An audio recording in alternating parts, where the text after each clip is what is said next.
सर्व आयटी गँगचं पुन्हा एकदा स्वागत आपल्या educational YouTube channel tech math मध्ये. मागच्या व्हिडिओमध्ये आपण बघितलं जे एक्झामचं टाइम टेबल आहे, टाइम टेबल आलेलं आहे. लकीली यावेळेस तुम्हाला थोडासा काय झालंय, जास्त टाइम भेटलेला आहे अभ्यास करण्यासाठी. कारण दरवेळेस आपली सीबीटी तर ऑगस्ट मध्येच होत असते, पण कधी कधी ती सप्टेंबर पर्यंत पण जात होती मागच्या वर्षीपर्यंत, आणि जुलैमध्ये तुमची प्रॅक्टिकल एक्झाम पूर्ण होत होती. आता यावर्षी कसं झालेलं आहे, ऑगस्टच्या पहिल्या हप्त्यात तुमची प्रॅक्टिकल एक्झाम आणि ऑगस्टच्या 7 ऑगस्ट ते 27 ऑगस्ट या 20 दिवसांच्या दरम्यान तुमची काय होणार आहे, सीबीटी जी टेस्ट आहे ही सीबीटी टेस्ट होणार आहे. बरोबर. आता फर्स्ट इयर साठी मी ईएच चे काही एमसीक्यू चे व्हिडिओ टाकले होते, 5 पार्ट आतापर्यंत टाकले. आता हा जो आहे हा त्याचा 6वा पार्ट आहे. ठीक आहे, फर्स्ट इयर साठी. सेकंड इयर साठी वेगळे, आणि याच्या प्लेलिस्ट पण मी केलेल्या आहे, तुम्ही जाऊन आपल्या चॅनलवर बघू शकता. जर तिथं नसेल सापडत तर याची लिंक मी तुम्हाला ऑलरेडी डिस्क्रिप्शन बॉक्स मध्ये देऊन टाकेल. आता मागच्या व्हिडिओमध्ये आपण याचे जे 8 प्रश्न आहे हे 8 प्रश्न आपण कव्हर केले होते. आता त्याचे जे पुढचे प्रश्न आहे हे पुढचे प्रश्न बघून घेऊ. हा सब्जेक्ट कोणासाठी, ईएस कोणत्या ट्रेडसाठी, तर फर्स्ट इयरच्या जेवढ्या पण ट्रेड असतील त्या प्रत्येक ट्रेडसाठी तुम्हाला हा व्हिडिओ चालणार आहे. ठीक आहे, तर सुरुवात करूया व्हिडिओला.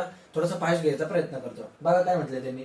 If on information like date of birth, permanent address from a part of one's dash dash in the resume, जन्मतारीख, कायमचा पत्ता यासारखी माहिती रिझ्यूम मध्ये एखाद्याच्या टिंबटिंबाचा भाग असते. बघा आता सोपा प्रश्न आहे तसा, पण तुम्हाला एक इमेज मधून समजून देतो मी.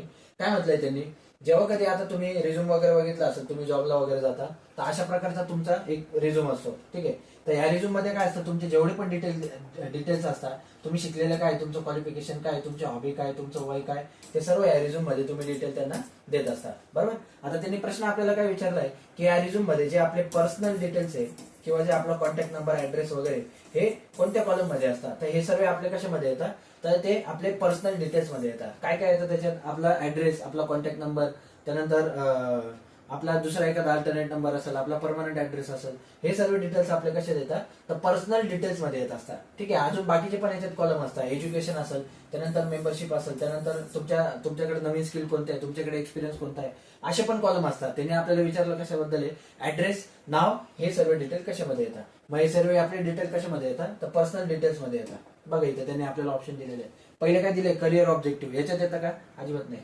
त्यानंतर क्वालिफिकेशन, तुम्ही काय शिक्षण झालेले आहे ते याच्यात पण येत नाही. तर मग पत्ता, डेट ऑफ बर्थ, हे सर्व आपल्या कशा देतात, पर्सनल डिटेल. मग याचा राईट आन्सर येणार आहे ऑप्शन नंबर सी. त्यानंतर बघूया पुढचा प्रश्न काय म्हटलंय, व्हॉट इज माइंडफुलनेस. माइंडफुलनेस म्हणजे काय. आता बघा लक्षात घ्या, समजा जेव्हा कधी आता तुम्ही कोणत्या पण लेक्चरला बसले असेल किंवा कोणत्या सेमिनारला बसले असेल, तर बऱ्याच वेळा असं होतं की समोरचा काहीतरी सांगत असतो, आपलं त्याकडे लक्ष नसतं. ठीक आहे, आपलं लक्ष तिसऱ्या ठिकाणी असतं. मग जे काय असे लोक असतात जे फुल्ली कॉन्सन्ट्रेट तिथं असतात, आणि तो जो समोरचा जे सांगतोय हे त्याला पूर्ण समजत असतं, आणि त्याचं पूर्ण लक्ष तिथं असतं, तर त्या हॅबिटला किंवा त्या सवयीला किंवा त्या ऍक्शनला तुम्ही काय म्हणता, तर त्या ऍक्शनला आपण काय म्हणतो, माइंडफुलनेस म्हणतो. काय म्हणतो, माइंडफुलनेस. म्हणजे तो डोक्याने पूर्ण तिथं काय असतो, प्रेझेंट असतो. जसं मी तुम्हाला एएस शिकवतोय, आता तुम्ही एएसचा व्हिडिओ पाहताय, पण तुमच्या डोक्यात समजा दुसरंच काहीतरी चालू असेल, तर ते माइंडफुलनेस तुमचा प्रॉपर नाहीये. मग त्या हॅबिटला किंवा त्या सवयीला किंवा त्या ऍक्शनला आपण काय म्हणत असतो, माइंडफुलनेस असं म्हणत असतो. मग याचा राईट आन्सर काय येणार आहे, it is the ability to be fully present in a movement. जी काय मुवमेंट असेल, लेक्चर चालू असेल असं काही नाही, तुम्ही क्रिकेट खेळत असाल, तुम्ही जेवण करत असाल, तुम्ही जी काय ऍक्टिव्हिटी करत असाल, तिथं तुमचं पूर्ण फोकस असणे, त्याला आपण काय म्हणत असतो, माइंडफुलनेस असं म्हणत असतो. ठीक आहे, मग याचा राईट आन्सर येणार आहे ऑप्शन ए.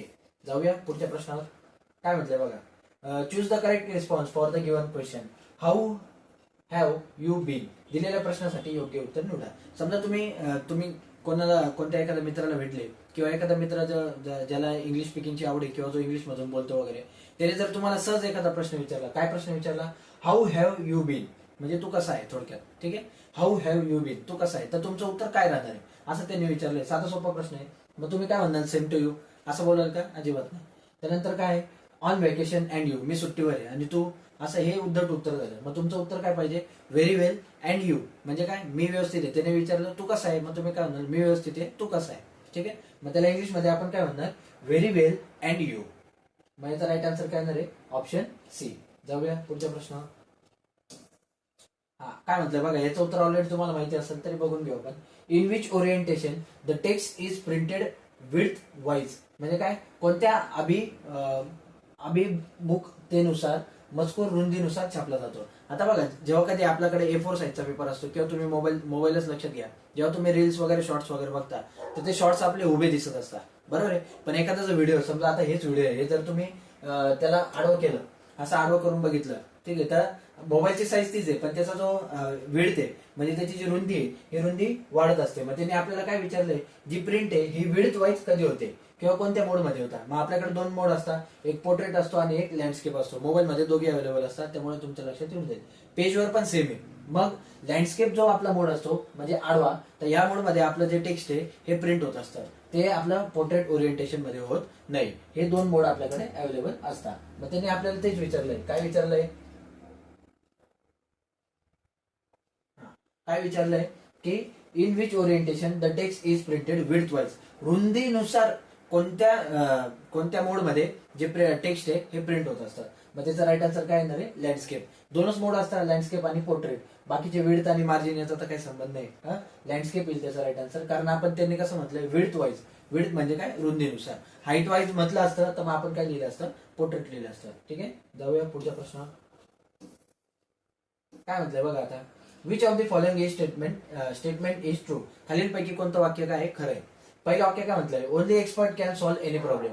म्हणजे एखादा जो एक्सपर्ट असतो तोच फक्त प्रॉब्लेम सॉल्व्ह करू शकतो.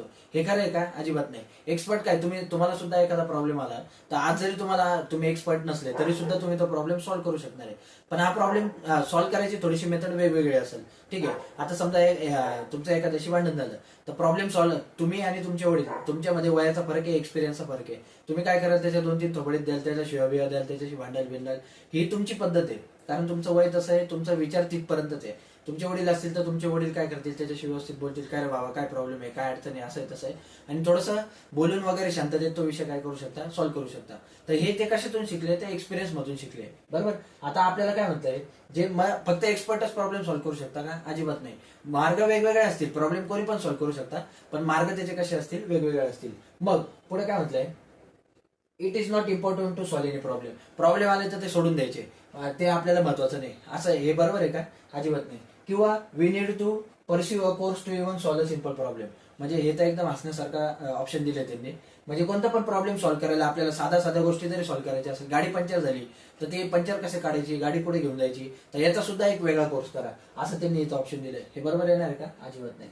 मग त्याचा राईट आन्सर काय येणार आहे, the more problems you solve the better you will get a problem solving. म्हणजे काय, जेवढे जास्त प्रॉब्लेम तुम्ही फेस कराल तेवढं जास्त तुमचा अनुभव वाढेल आणि तेवढे जास्त तुम्ही प्रॉब्लेम सॉल्व्ह करण्यात काय होणार आहे, एक्सपर्ट होणार आहे, माहिर होणार आहे. ठीक आहे, मग हे आपलं राईट आन्सर येणार आहे. आपलं राईट आन्सर काय, ऑप्शन बी. जाऊया पुढच्या प्रश्नावर. काय म्हटलंय बघा, what does M stand for in smart goal. आता जे स्मार्ट गोल असतात यामध्ये, आता स्मार्ट जो आहे हा शॉर्ट फॉर्म आहे, बरोबर. तर या शॉर्ट फॉर्म मध्ये एम जो आहे, एमचा अर्थ काय होतो, त्यांनी आपल्याला 4 ऑप्शन दिले, मेमोरेबल, मिनिंगफुल, मॅग्निएबल, मेजरेबल. तर याचा राईट आन्सर आपला काय येणार आहे, मेजरेबल येणार आहे. बाकीचे काय आहे ते पण आपण एका इमेजद्वारे बघून घेऊ. बघा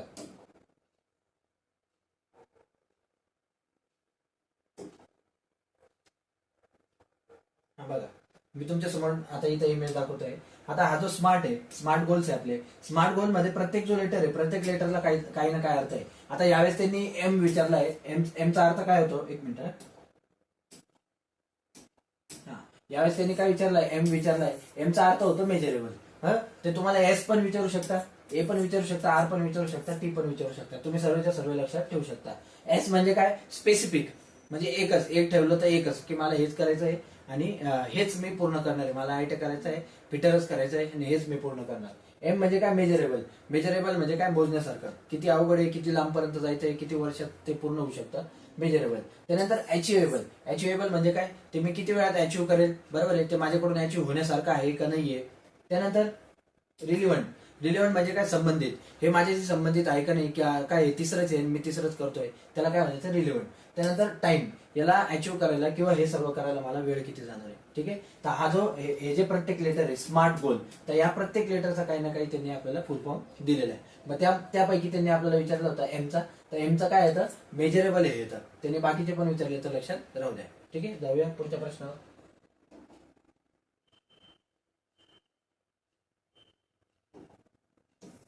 बघा काय म्हटलंय आता बघा, for short distance which network type should be use. आता समजा तुम्हाला काय इंटरनेट कनेक्शन वगैरे द्यायचं असेल किंवा शॉर्ट जवळच्या जवळचं नेटवर्क असेल, कम्प्युटरच्या मुलांना ऑलरेडी माहिती असेल, तर त्यामध्ये खालीलपैकी कोणता नेटवर्क प्रकार आपण वापरायचा. आता हे नेटवर्कचे काही प्रकार आहे आपल्या समोर. काय वॅन आहे, कॅन आहे, मॅन आहे आणि लॅन आहे. कॅनचा तर काही संबंधच नाही. बाकीचे काय वॅन, मॅन आणि लॅन. आता याचा फुल फॉर्म काय आहे आणि कोणतं कुठे उपयोग होतो ते आपण एका इमेजद्वारे समजून घेऊ, म्हणजे तुमच्या कायमच्या लक्षात राहून जाईल. शॉर्ट डिस्टन्स साठी तर आपण काय वापरतो, लॅनच वापरतो. लॅन जे 1 किलोमीटर पर्यंत आपण लॅनचा वापर करतो. ठीक आहे. लॅन म्हणजे काय, लोकल एरिया नेटवर्क. बघा आता तुम्हाला मी इमेजद्वारे थोडंसं समजून देतो. काय काय म्हटलंय बघा. लॅन म्हणजे काय, लोकल एरिया नेटवर्क. हे कुठून कुठपर्यंत चालेल आपल्याला, साधारण 1 किलोमीटर पर्यंत हे आपल्याला चालून जाईल. इमेज पण दिलेली बघा त्यांनी इथं. त्यानंतर मॅन कुठपर्यंत चालेल आपल्याला, साधारण 100 किलोमीटरचा जर एरिया असेल आसपासचा तर तिथं आपल्याला मॅन हे कनेक्शन चालून जाईल. त्यानंतर वॅन म्हणजे काय, त्याच्या नावातच दिलंय वाईड एरिया नेटवर्क. बरोबर. तर हे आपल्याला कुठपर्यंत चालेल, साधारण 10,000 किंवा 1000 किलोमीटर.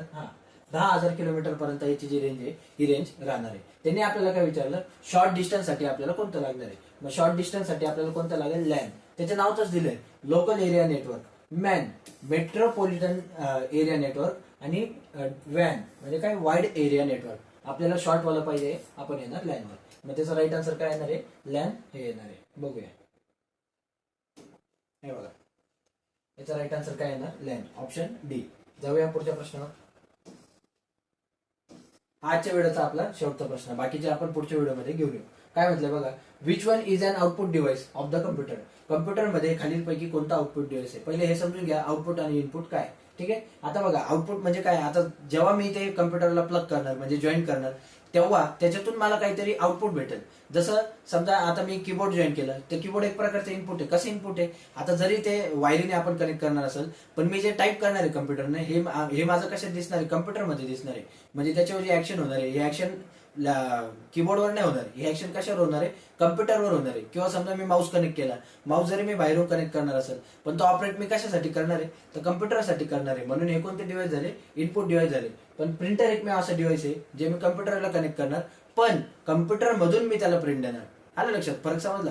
कम्प्युटर मधून मी त्याला प्रिंट देणार, प्रिंट देऊन ती कम्प्युटर मधून नाही येणार, कम्प्युटर मधून मी त्याला प्रिंट देणार. बाकीचे कसे होते, कम्प्युटरला कनेक्ट होतात, पण त्याच्यावर मी जे काय ऑपरेशन करेल ते ऑपरेशन माझं कम्प्युटरमध्ये दिसणार. ठीक आहे. मग त्यांनी आपल्याला काय विचारलंय, खालीलपैकी आउटपुट डिव्हाइस कोणतं आहे. मग आपला राईट आन्सर काय येणार आहे, प्रिंटर येणार आहे. बाकीचे ऑप्शन का बरं नको, तुम्हाला एवढंच सांगितलं. कीबोर्ड आणि माऊस दोघं तुम्हाला एवढंच सांगितलं. काय, हे आपण कनेक्ट केले तर याचं जे काय असेल टायपिंग वगैरे, हे सर्व आपलं कम्प्युटरमध्ये दिसणार आहे, कम्प्युटरचं कीबोर्डवर नाही दिसणार. सेम माईकचं पण तसंच, माऊसचं पण तसंच आणि कीबोर्डचं पण तसंच. मग आपलं राईट आन्सर काय येणार आहे, प्रिंटर येणार आहे. ठीक आहे. तर हे आज होते. आज काय याच्यातले आपण प्रश्न कव्हर केलेले आहे. राहिलेले आता जे 9 प्रश्न आहे आपण पुढच्या व्हिडिओमध्ये घेऊन येऊ. सर्व प्रश्न एकदम घेतलं का व्हिडिओ खूप मोठं होतं आणि मोठे व्हिडिओ आपल्या आयटीचे मुलं बघत नाही. ठीक आहे. तर या व्हिडिओमध्ये एवढंच. काय अडचण असेल तर खाली कमेंट करा. लवकरच आपण पुढचा व्हिडिओ पण घेऊन येऊ. ठीक आहे. Thank you so much. थँक्यू.